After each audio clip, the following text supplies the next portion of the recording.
Ketika Tuhan Yesus Kristus memasuki sebuah desa. Desa ini adalah Betania. Lalu ada seorang wanita bernama Marta. Datang menyambut Tuhan. Mengundang Tuhan ke rumahnya sebagai tamu. Marta ini mempunyai seorang adik perempuan bernama Maria. Saat Tuhan Kristus sedang duduk, dia duduk di kaki Tuhan untuk mendengarkan ajaran Tuhan. Namun, kakaknya Marta sibuk sekali melayani tamu.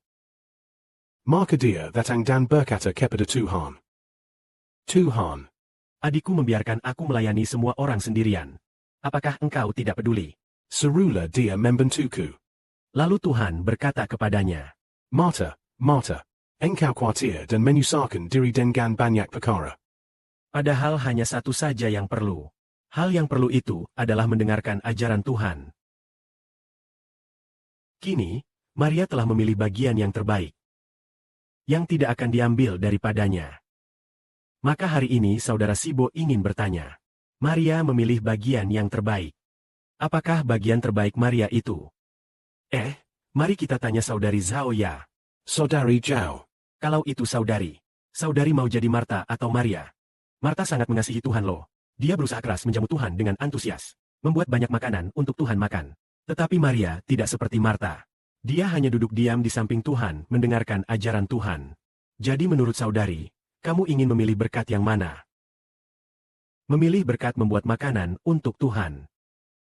Atau memilih berkat duduk diam mendengarkan ajaran Tuhan? Mau memilih Maria.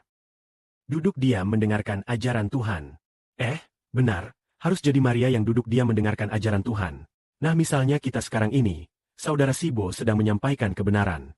Jika saudara-saudari, duduk diam mendengarkan kebenaran, maka itu seperti Maria yang duduk di depan Tuhan. Maka saudara-saudari telah memilih bagian yang terbaik. jika sibuk sana sini sambil mendengarkan kebenaran, Juga sambil sibuk pekerjaan rumah, membuat makanan, maka mungkin hanya bisa memilih bagiannya Marta. Jadi saudara-saudari lihat sekarang sedang jadi Maria atau Marta ya. Saudara Sibo tetap menyarankan saudara-saudari untuk menjadi Maria. Makanan pengisi perut dimakan agak terlambat pun tidak masalah. jika lapar lagi, Maka sebelum mendengarkan kebenaran, makan sedikit buah atau camilan untuk mengganjal perut. Lalu, setelah selesai mendengarkan kebenaran baru masak makanan untuk dimakan. Dengan begini mungkin berkatnya lebih besar. Karena ajaran Tuhan Kristus membuat orang menumbuhkan hati yang percaya Tuhan. Akhirnya memenangkan berkat yang sangat indah.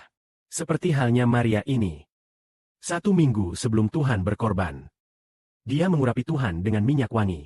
Lalu Tuhan berkata, maka Tuhan berkata, Injilku ini di mana saja diberitakan di seluruh dunia. Apa yang dilakukannya ini akan disebut juga untuk mengingat dia.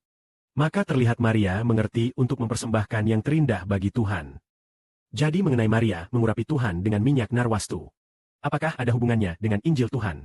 Tuhan berfirman, minyak wangi ini disiapkan untuk penguburan. Maka Injil Tuhan menceritakan tentang Tuhan Kristus dibunuh dan dikuburkan. Jadi ternyata mengenai hal Injil Tuhan, tidak disangka Maria. Justru untuk hal penguburan Tuhan, mencurahkan hati dan usahanya. Terlihat berkat Maria di surga seharusnya lebih besar dari kakaknya Marta. Seperti yang Tuhan katakan, Maria telah memilih bagian yang terbaik. Itu artinya hati yang mengasihi Tuhan. Semakin besar hati mengasihi Tuhan, maka berkatnya juga semakin besar. Tentu saja Marta juga mengasihi Tuhan. tetapi hati percaya Maria kepada Tuhan lebih teguh. Segala kemuliaan bagi Bapa dan Tuhan. Amin.